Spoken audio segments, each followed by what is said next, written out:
I'm Gustavo Solis, and today we're talking to Adam Isaacson from the Washington office on Latin America. Adam, you publish these amazing weekly border updates. They cover everything from what's going on in Guantanamo Bay to how many migrants are crossing the Darien Gap. To me, they're an incredible resource, which is why I Thank you. wanted to have you on. So, welcome. No, thank you. It's great to be here. Hello, Gustavo. Yeah, well, I want to start with mass deportations. Are they happening? Are they not happening? I know the Trump administration early on made a big deal of publicizing these arrests, but I'm not sure if those arrests have led to any deportations. There's definitely increased deportations around the country. They're doing what they can, but to make the impression that they are rounding up more people and shipping them out of the country. But ultimately, ICE, this civilian agency with 5,500 people nationwide devoted to removing people, is still working off of a 2024 budget that was approved when Joe Biden was president and the Democrats ran the Senate.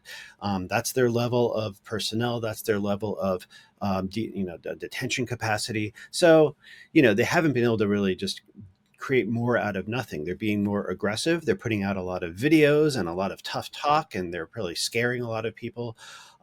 But the numbers show only a modest increase so far in the number of arrests and deportations. That's probably going to change, and we can talk about what Congress is doing in the next few weeks. But for now, they don't have the resources to do much more. And Donald Trump is apparently so angry about it that they just reassigned the acting ICE director away from his job. I thought it'd be helpful for the audience to get a sense of just how many people are deported each year. We actually use data from ICE to compare deportations under Obama, Trump, and Biden.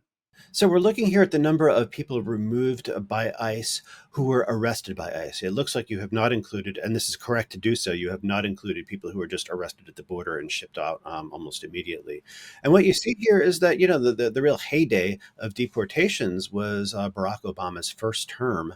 The numbers began to go down to about 250,000 a year. They were as high as 400,000 a year back when immigration activists were calling Barack Obama the quote unquote deporter in chief. They went down to about 250,000 a year through the Trump years. Then, of course, everything takes a dive during the pandemic, and they crawl back up to the 250,000 by the end of the Biden administration.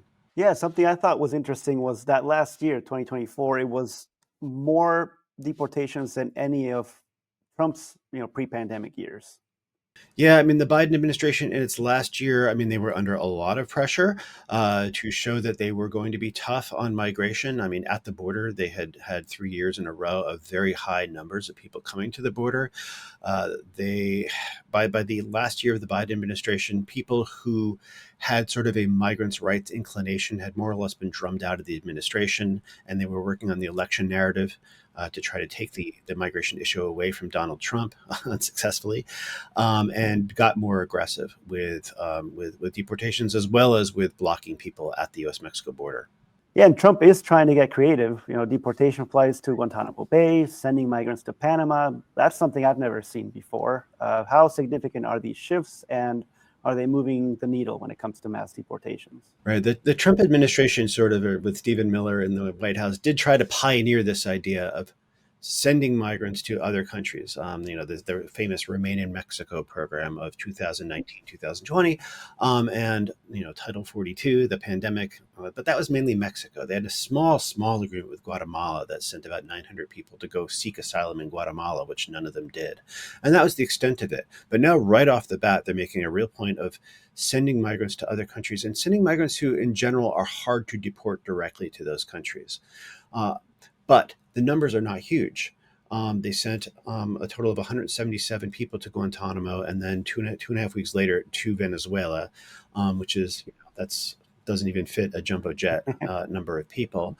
They sent 200 people to Costa Rica and 300 people to Panama, people who are from mostly Asia and a couple of African and Eastern European countries who are also hard to deport to, but with a promise to actually pay the cost of deporting them then to their home countries from Panama. So it's actually going to be even more expensive than just putting them on a plane to Beijing or something like that. So we think of scary Guantanamo, nasty place. You think of, a lot of video of people bewildered, now in camps in Panama and Costa Rica. A lot of this seems to be using relatively small numbers of people, but really broadcasting it widely and trying to really put fear into the migrant community as they ramp up what will be the larger mass deportations. Which, as you've kind of said before, fear is kind of the point in Shock some and of these awe. policies. Yeah. And lastly, I just kind of want to end a little bit with you mentioned the fact last week in your report that Congress is considering $175 billion for the Department of Homeland Security. I think you mentioned it would more than double the agency's current budget. Do you know any idea of how that money could be spent? And I guess more importantly, would Congress actually approve something like this? Yeah, we're still waiting for details, but you remember when Joe Biden pushed through like the Inflation Reduction Act and some of his big spending bills, and they went under these special rules in the Senate that said everything had to be budget related. But in order to do that, they didn't need to do the filibuster. They could just pass with a simple majority. Same thing here. They're looking for a bill that they can concoct that's just a whole bunch of new spending, but without needing a single Democratic vote to do it. And so they start with what's called a budget resolution. The Senate narrowly passed one the week after Valentine's Day, and then the House just did one 2 days ago. They're not matching. The House one gives about $90 billion to the Department of Homeland Security. The Senate one gives about $175 billion. We don't know where they're going to end up, whether it's between or one or the other.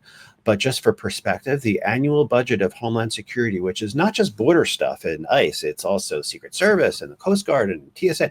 FEMA, that right? budget, FEMA too, which is a huge chunk of it, is $105 billion a year. So if you're going to dump $175 billion there, with the idea of it being for border controls and mass deportation, that is just a huge increase in the it's about 7 or 8 times the budget of Customs and Border Protection and Border Patrol right there.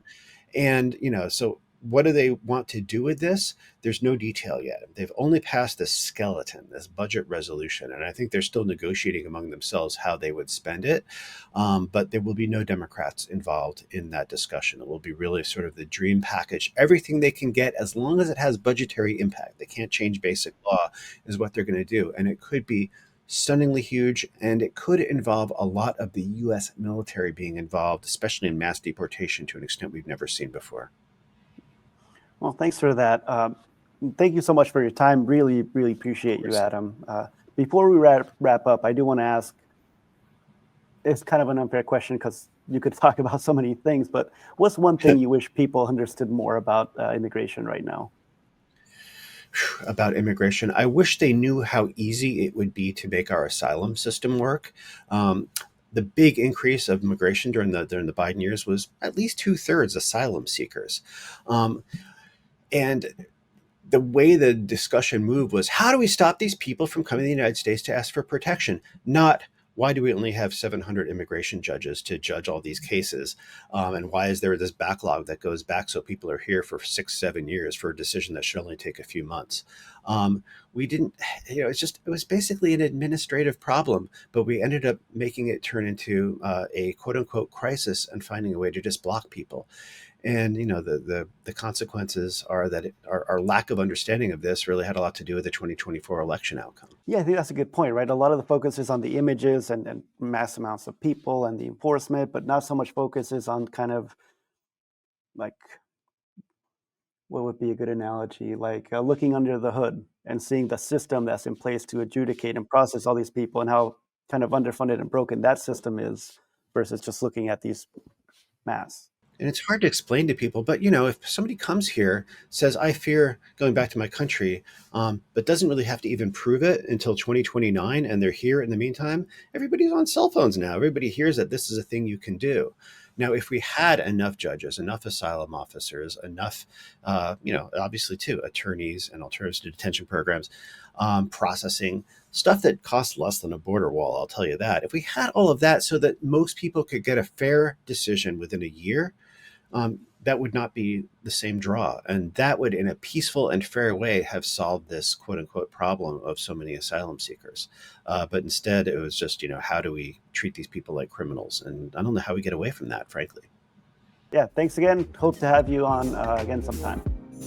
Thank you so much, Gustavo. I look forward to being back. Yeah, and thank you to everyone watching. If you found it helpful, insightful, please share it, leave a comment, and let's keep the conversation going.